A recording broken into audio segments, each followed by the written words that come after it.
بسم اللہ الرحمن الرحیم۔ حضور صلی اللہ علیہ وسلم کا ارشاد ہے کہ بہت سے روزہ رکھنے والے ایسے ہیں کہ ان کو روزے کے ثمرات میں بجز بھوکا رہنے کے کچھ بھی حاصل نہیں ہوتا۔ روزہ تو رکھا ہے لیکن حاصل کچھ بھی نہیں ہوا۔ اور بہت سے شب بیدار ایسے ہیں کہ ان کو رات کے جاگنے کی مشقت کے سوا کچھ بھی نہ ملا۔ اب یہ اس کی وجہ کیا ہے، اس کی ڈیٹیل سنیں ذرا۔ اس سے وہ شخص مراد ہے کہ جو دن بھر روزہ رکھ کر حرام مال سے افطار کرتا ہے، کہ مال حرام کے مال سے افطار کیا اس نے، جتنا ثواب روزے کا ہوا تھا اس سے زیادہ گناہ حرام کھانے کا ہو گیا، اور دن بھر بھوکا رہنے کے سوا کچھ نہ ملا۔ اس کا مطلب جب افطاری کرنی ہے تو مال بھی حلال کا ہونا چاہیے۔ حرام کے مال سے اگر افطاری کرے گا، اب جو ٹیک لگا کے بیٹھے ہوئے یہ ذرا کھڑے ہو جائیں، وہ جو جن کو میں دیکھ رہا ہوں، کھڑے ہو جاؤ، اپنی سیٹوں کے اوپر کھڑے ہو جائیں، کھڑے ہو جائیں، کھڑے ہو جائیں، نام لینا مناسب نہیں ہے، کھڑے ہو جاؤ۔ وہ پیچھے والے بھی، یہ میں ٹیچرز کو بھی کہہ رہا ہوں کہ جو بچے ایسے اٹینٹیو نہیں ہیں ان کو کھڑا کر دیں، اگر نہیں ہو رہے تو مجھے بتائیں۔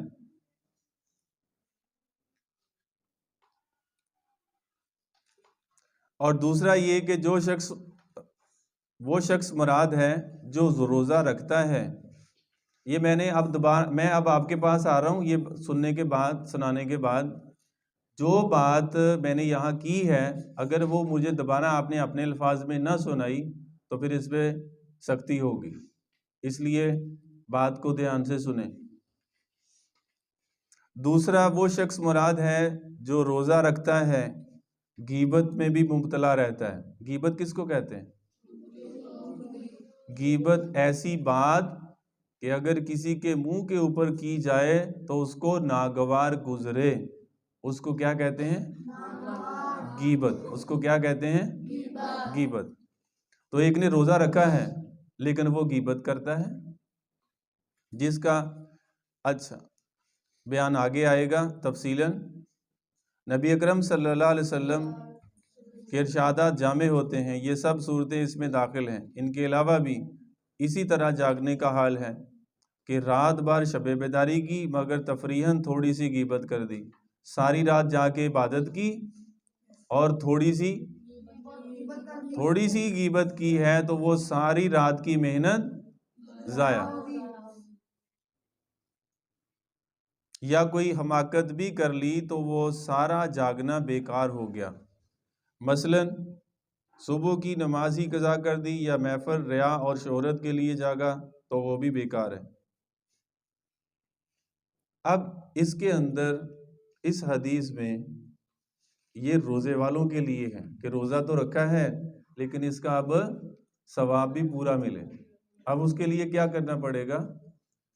ایک تو حرام کے مال سے روزہ افطار نہ کرے، اس سے بچے، اور دوسرا غیبت سے بچے، اور تیسرا اگر رات کو جاگ رہا ہے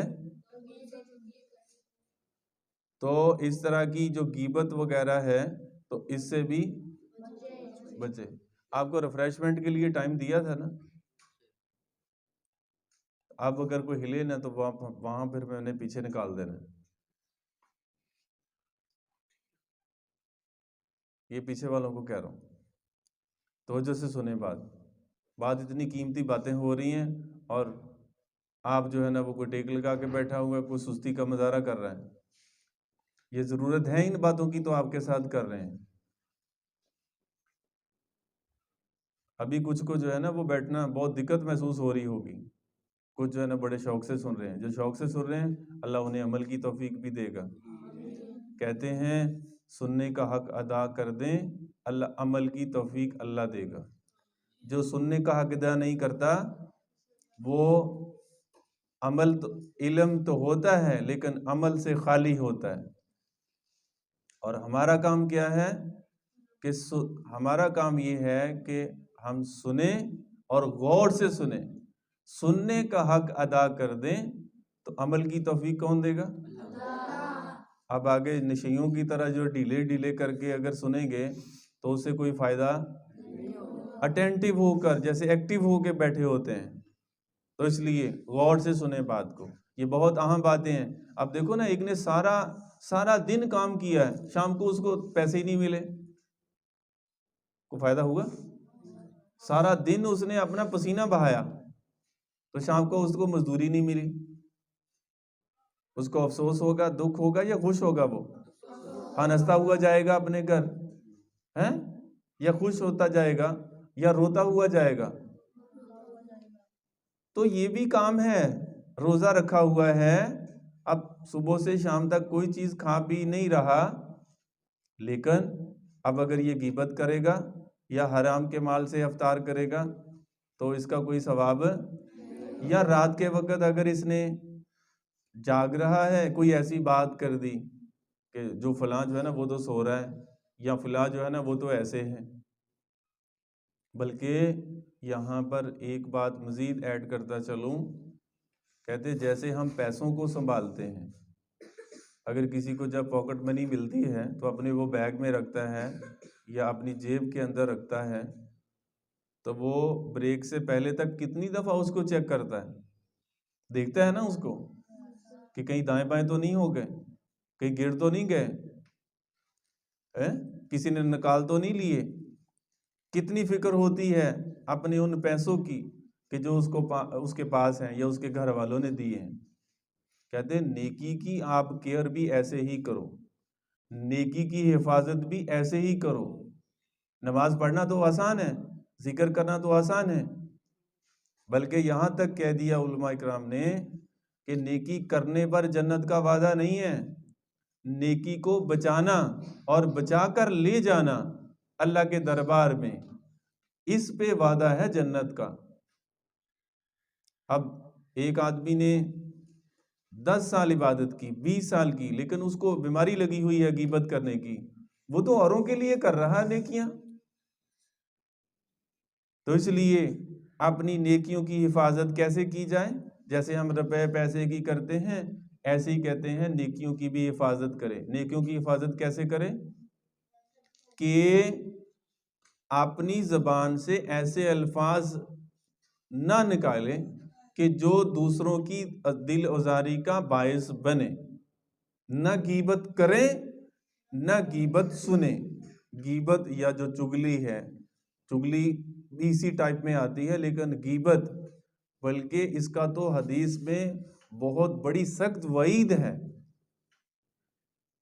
اور جو نمازی آدمی ہوتے ہیں، جو نیک ہوتے ہیں، ان کو کسی گناہ کی جو ہے نا شیطان دعوت نہیں دیتا، بلکہ انہیں یہ کہتا ہے کہ فلاں اچھا نہیں ہے، فلاں اچھا نہیں ہے، وہ دوسروں کی طرف نشانے لگاتا ہے۔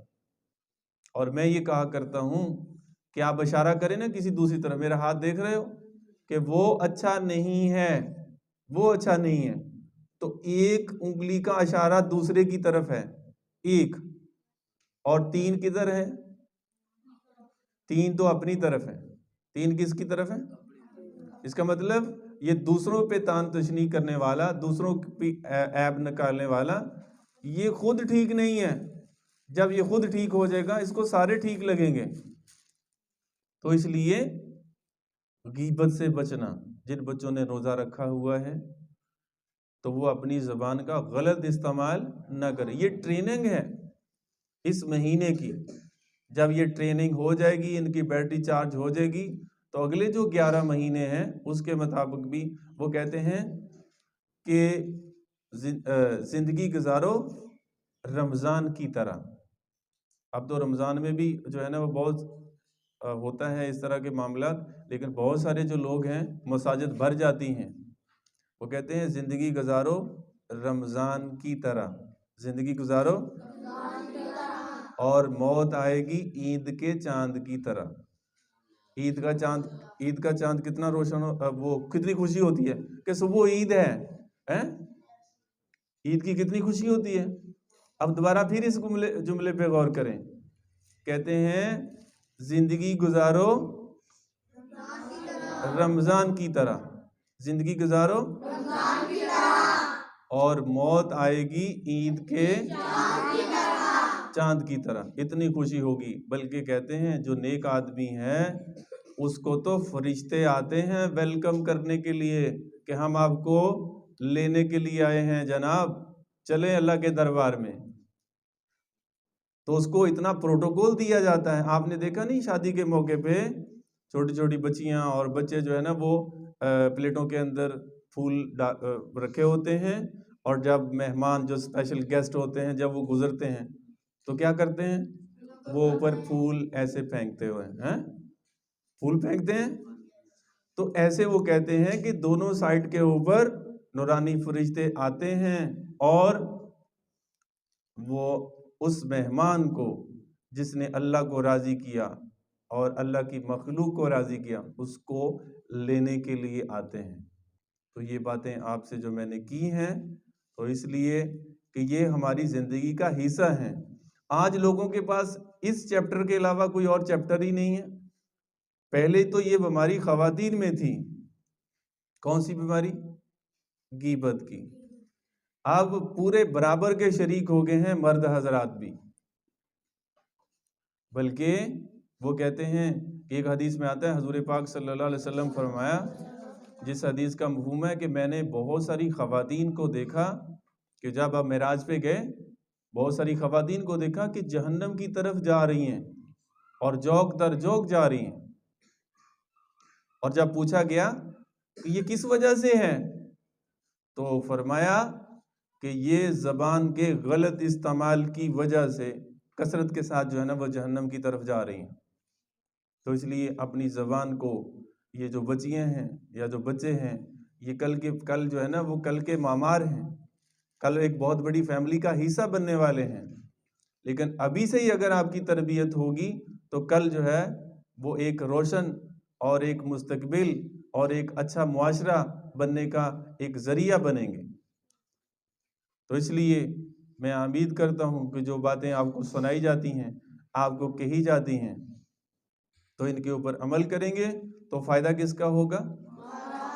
آج سے اس بات کی نیت کر لیں کہ ہم نے تو غیبت نہ کسی کی کرنی ہے اور نہ سننی ہے، سننی بھی نہیں اور کرنی بھی نہیں۔ اور غیبت کس کو کہتے ہیں کہ کسی کی غیر موجودگی میں ایسی بات کرنا جو اس کے منہ کے اوپر کی جائے تو اس کو غصہ آئے، تو یہ کیا ہے؟ ہاں، یہ ہے کہ پیٹھ پیچھے آپ جو سن نہیں رہا اس کی تعریف کریں آپ۔ اور ہمارے اسلام کا تقاضا یہ ہے کہ اگر ایک آدمی کے اندر 99 برائیاں ہیں اور ایک خوبی ہے تو ایک خوبی کو بیان کرو، ایک خوبی کو، اور 99 برائیوں کا تذکرہ نہ کرو۔ لیکن آج کا معاشرہ کیسا ڈیولپ ہو گیا، غور سے سنیں، سبھی بچے میتھ بھی پڑھتے ہیں، اگر کسی کے اندر 99 خوبیاں ہیں اور ایک خامی ہے تو 99 خوبیوں کو نہیں دیکھتے، ایک خامی اگر مل گئی تو اس کے اوپر جو ہے وہ جناب ایسے جملے بنائے جاتے ہیں، ایسی باتیں کی جاتی ہیں کہ بس اللہ ماشاء اللہ، تو پھر تو پوچھنا ہی کیا۔ تو اسلام کا تقاضا کیا ہے کہ اگر کسی کے اندر ایک خوبی آپ کو نظر آ رہی ہے، ایک خوبی، ایک، تو اس کا تذکرہ کر سکتے ہو آپ۔ لیکن ہم کون ہوتے ہیں کہ کسی کے اوپر کیچڑ اچھانے والے، کسی کی برائی کرنے والے؟ وہ تو اللہ کی نظر میں پتہ نہیں کتنا پہنچا ہوا ہوگا، اللہ کی نظر میں اس کا کیا مقام ہوگا۔ تو ہم بات کر کے اپنے آپ کو جو ہے وہ اللہ کے دربار میں جو ہے نا وہ اپنی قیمت کو کم کرنا، تو یہ کہاں کی عقل مندی ہے؟ تو اس لیے میں دوبارہ پھر سے آپ نیت کریں، ارادہ کریں، بلکہ اپنے آپ سے یہ پرومس کریں کہ آج کے بعد کہ میں نے نہ غیبت کبھی کرنی ہے اور نہ کسی کی میں نے سننی ہے۔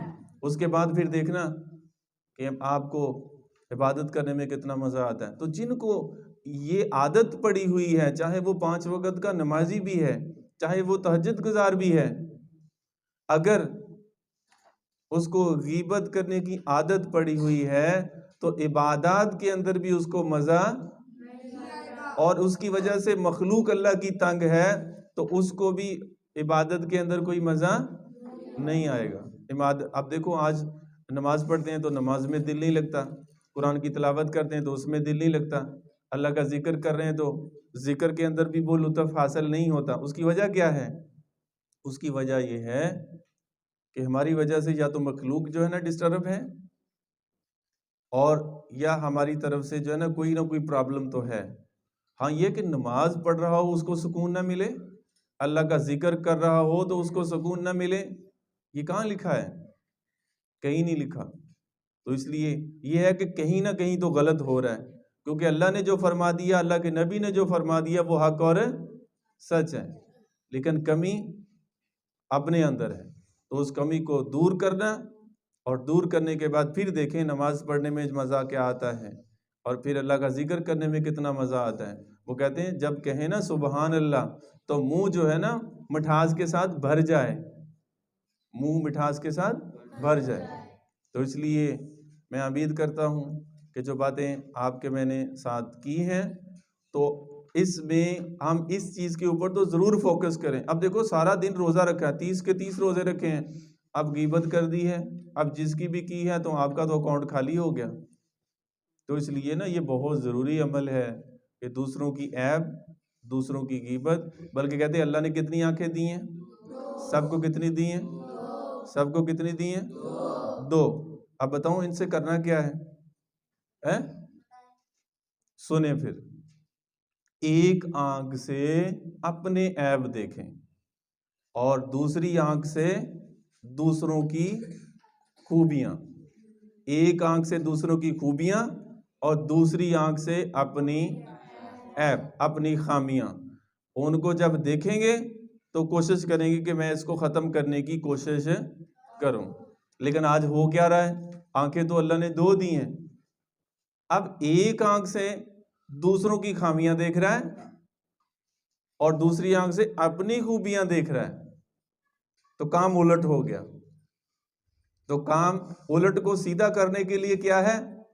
اب اس اینگل کو الٹ کر دیں، آپ لوگوں کی کیا دیکھیں؟ خوبیاں، اور اپنی کیا دیکھیں؟ کوئی اگر کچھ بھی نہیں کسی میں نظر آتا، کچھ بھی نہیں ہے، نمازی بھی نہیں ہے، حاجی بھی نہیں ہے، ذکر اذکار بھی نہیں کرتا، قرآن کی تلاوت بھی نہیں کرتا، ایک بھی روزہ نہیں رکھتا وہ، لیکن ایک سب سے بڑی خوبی تو ہے اس میں، بتاؤں کون سی؟ کیوں بھئی بتاؤں؟ سنیں گے؟ سن رہے ہو؟ اس کے دل میں کلمہ تو ہے نا، حضور صلی اللہ علیہ وسلم کا امتی تو ہے نا، اور ادنا امتی کفار جتنے بھی ہیں وہ ادنا جو اللہ کا امتی ہے، اللہ کے نبی کا، جس کے دل میں کلمہ ہے، وہ جتنے بھی غیر مسلم ہیں ان سب سے افضل ہے، ان سب سے کوئی عمل نہیں ہے اس کا بے شک۔ تو اس لیے خوبی کی اینگل سے دیکھیں گے نا، خوبیوں کی اینگل سے تو بہت کچھ نظر آئے گا۔ تو آج سے یہ دونوں آنکھوں میں استعمال کیسے کرنا ہے؟ اپنی کمیاں اور دوسروں کی، تو کریں گے کوشش؟ اللہ پاک عمل کی توفیق نصیب فرمائے۔